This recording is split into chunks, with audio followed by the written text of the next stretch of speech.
begin to get a reflection of who we are and make some changes in our life that will truly free us. But it's not going to be easy. It will not be easy.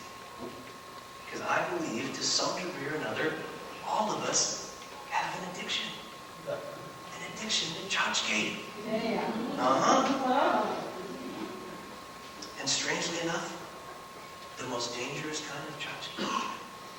Christmas Chotchky. You see, there's Grandma Chotchky, there's Best Friend Chotchky, there's Spousal Chotchky, there's 50% off Chotchky, there's Impulse Buy Chotchky, there's Free Chotchky. But it all comes together in a Technicolor explosion on Christmas morning. In the name of Jesus.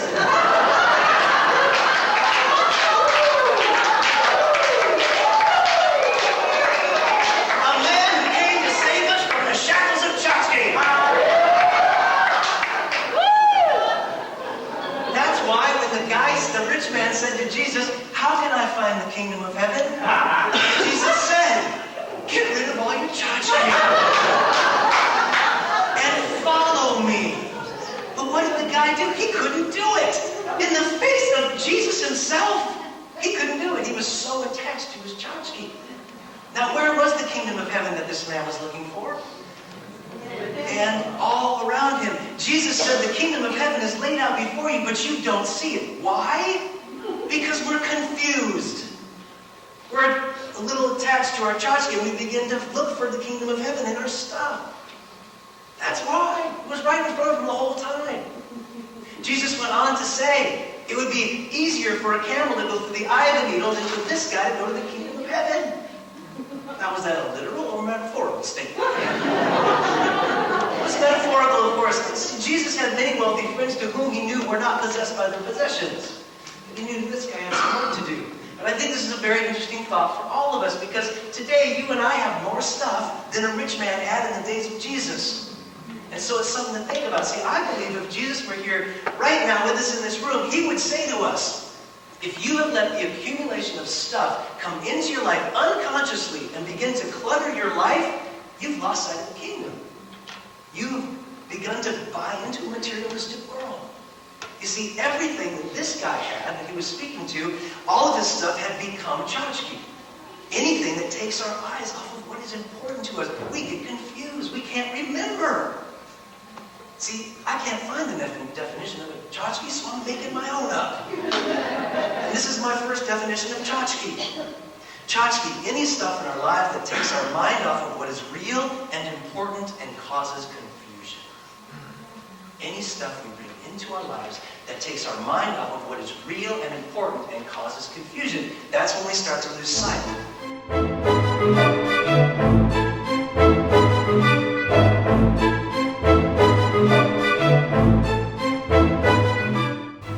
What is truly important of the kingdom in our lives. Now, preparing to do this talk, I had to face my Chotchky. That's one of the tough things about this job. So I went around my house. And this wasn't easy. Because I couldn't come here with truckloads. I went around the house and I started identifying that which had become Chotchky or always was Chotchky, but it's not easy to do because you grab for something and you think, I don't need this in my life. This is just ridiculous. And you grab it, but then you come up with justification Chotchky. Justification Chotchky. And not to mention, you might grab something and you have that fear of spousal Chotchky. Oh, my wife thinks we need this, but we don't. That just causes trouble, folks. Stay away from that. We're going to talk more about that next Sunday. So it's very hard to do. But I started going through things, and I got a whole bunch of Chotchky. Like I said, this basketball is Chotchky. Why? I'm ashamed to say, you know how many basketballs I have? 7. 7! Are you kidding me? This doesn't even hold air. It's Chotchky. Can a book be Chotchky? Yeah. Of course it can. How many books do we have that we feel guilty about because we haven't read them or just taking up important space in our life? This book is Chotchky. It's a wonderful book. For me, it's Chotchky. It's called Are You the One for Me by Barbara Kansas. It's Chotchky because I found the one for me.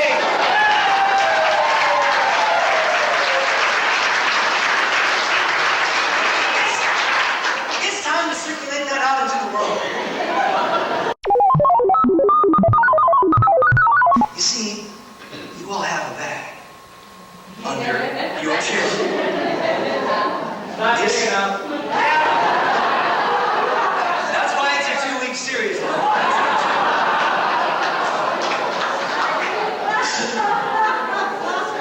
So it's a starter bag. Your assignment this week is to go through your house and just fill one bag. And I would like you to consider going into the rooms at first that are important to you. It's important to go through every place that you call your space, including your car and all that. But by going into the rooms that are important to you and identifying the things that no longer belong, you begin to free your soul. You get your power back. Here's what you do. When you reach for something and you feel yourself coming up with justification, Chotchky, you remember the conversation that Jesus had with that guy. Get rid of your Chotchky and follow me. And you say to yourself, when you feel justification, Chotchky, you say to yourself, no, I'm making room for the kingdom. And you throw it in your bag. And you come to the next day, you quote, I'm making room for the kingdom. Say that with me. I'm making room for the kingdom. You will begin to feel a sense of power. You will. We have an attachment to our stuff that we're not aware of. It has a pull on our soul. And it can lift us up or it can pull us down. Now, Buddha, I'm tripping over my Chotchky. I can't move. That's the point. Buddha was Jesus' brother in Chotchky awareness. And Buddha said this, any possession that increases your selfishness or does nothing to confirm one's wish to renounce what one has is nothing but a drawback in disguise. This is a powerful statement. Very powerful. I love this. Any possession that increases selfishness or does nothing to confirm one's wish to renounce what one has is nothing but a drawback in disguise. You see, Buddha is making a very powerful statement here. What he is saying, he's making the assumption that all of us ultimately wish to renounce what we have. Do we? Why would he make that assumption? Because we can't take it with us. Buddha and Jesus knew that. And so to make an easy transition into eternity, ultimately we must renounce what we have. And so, but he goes on to say, Buddha goes on to say, and I think this is very interesting, that there is a way and there are things that we can have in our life that support our soul journey, that help us on our journey. So that's what we're about for the next 2 weeks, is differentiating between the things in our life that are supporting and giving us lightness and joy, supporting our soul's mission and vision, and the things that weigh us down. And we can make a huge difference in our lives. You see, when we're born, when we are born, when we come into this world, I believe that each and every one of us has clarity that Juliet spoke of in her song. We have that clarity. We have clear vision and purpose in our lives. And we go through our lives and we start to get confused.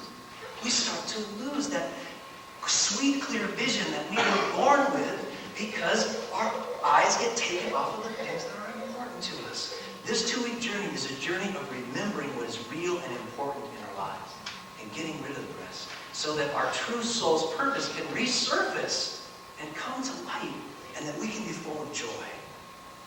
Now the hard part that we all have to do today is that I believe to some degree or another we have all become Chotchkys.